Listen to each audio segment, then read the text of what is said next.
Quaid Azam, Part 9. As Dr. Ram Gopal Mishra, author of the Indian resistance to early Muslim invaders up to 1206 AD, observes, the kingdom of Kabul and Zabul too had valiantly defied the Arabs for over 2 centuries. For another 175 years, the ruling dynasties of these kingdoms, the Shahis, held out. Kabul then comprised the Kabul River Valley and extended up to Hindu Kush. It included the present areas of Lamagan, Jalalabad, Peshawar, Charsadda in the south, bordering Kashmir in the north, and Persia in the west. The kingdom of Zabul lay to the south of Kabul and the north of Balochistan, Gadrosia, comprising of the upper valley of Helmand River and the Sistan forming a part of this kingdom. After conquering Persia in 643 AD, the Arabs attacked the valley of Kabul in 650 AD. Abdullah ibn Amir, the governor of Basra, wanted to subdue Sistan. Though this expedition failed, Sistan was finally conquered by the Arabs in 653 AD, to be lost again soon after. Various other attempts to reconquer Sistan were resisted stoutly.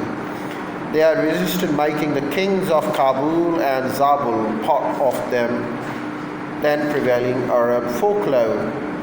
They were the heroes of many Arab stories about holy wars on the frontiers of Hindustan, India.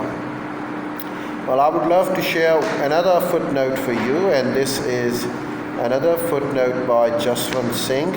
It's about Gadrosia, a dry mountain country along the northwestern shores of the Indian Ocean.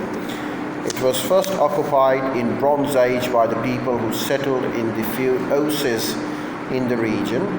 It became famous in Europe when Macedonian king Alexander the Great tried to cross Gadrosian Desert and lost many men. I'll continue with the footnote, so I get another footnote right next to it.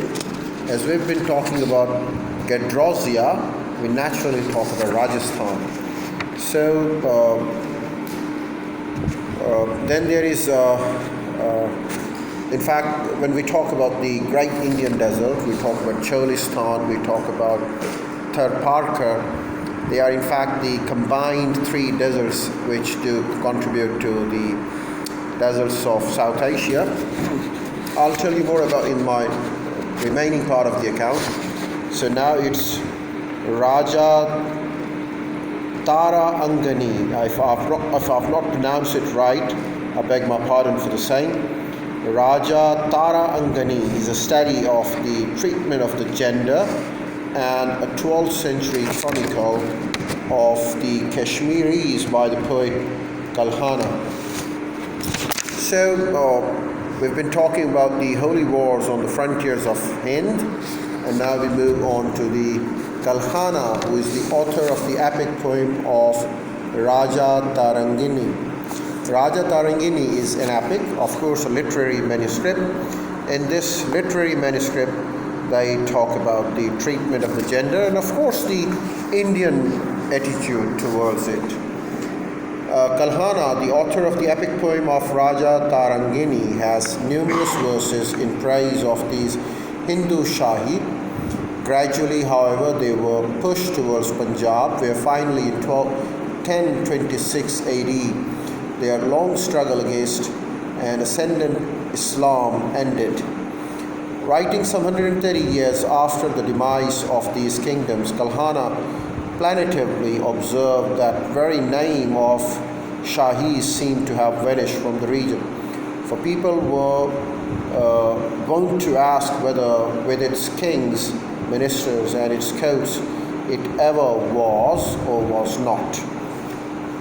Sometimes it happens, the history in fact vanquishes when we do not have proper account or any of the remains of an empire or a kingdom.